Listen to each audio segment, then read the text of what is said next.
C'est le deuxième terminal du pays. Cette infrastructure spécialisée dans le transbordage de conteneurs s'inscrit pleinement dans le cadre de la vision stratégique 2030 des autorités ivoiriennes.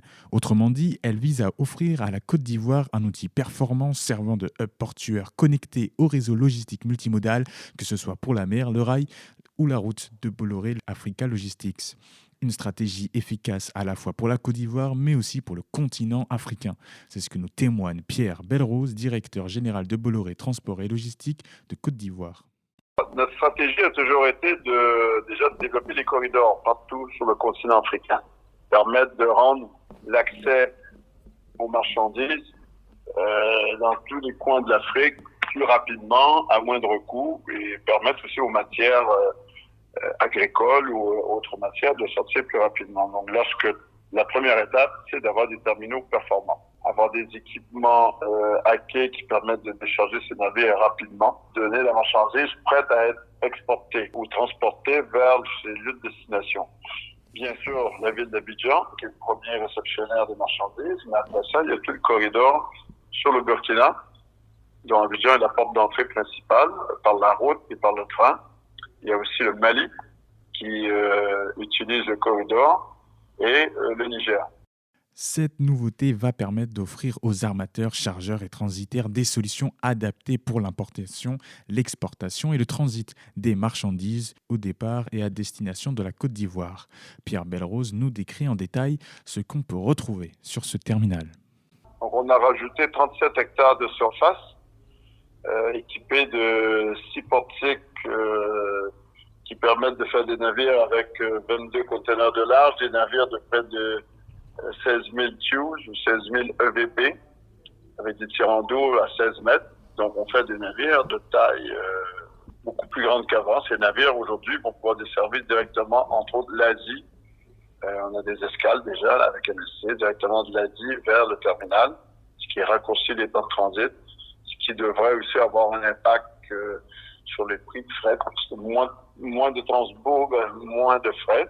Donc ce terminal est équipé aussi de RTG. On en a 13 pour l'instant, 5 qui vont arriver. En plus d'avoir de grandes capacités, c'est un terminal qui est, on peut le dire, à la pointe de la technologie. C'est ce que nous partage le directeur général de Bolloré Transport et Logistique de Côte d'Ivoire.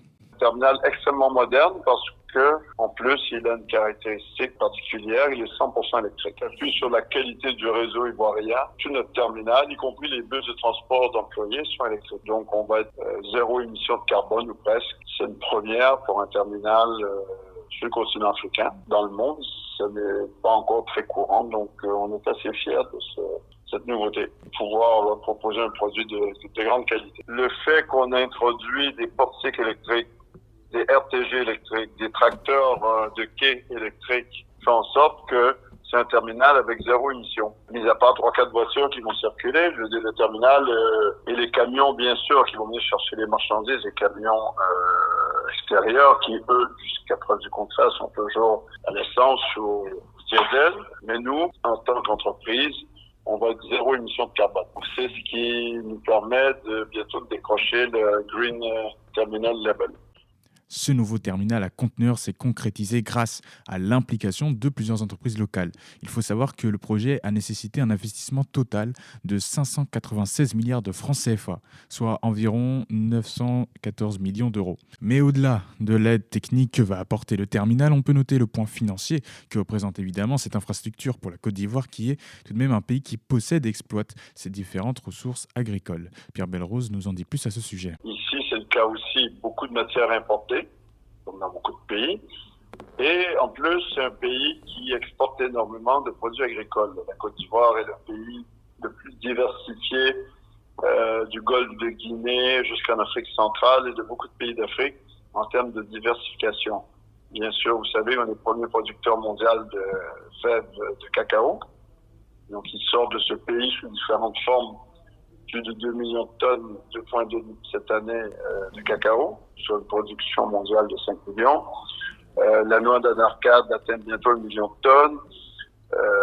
Caoutchouc, coton qui vient du nord, qui vient aussi du Burkina. Donc le pays a besoin de ces infrastructures.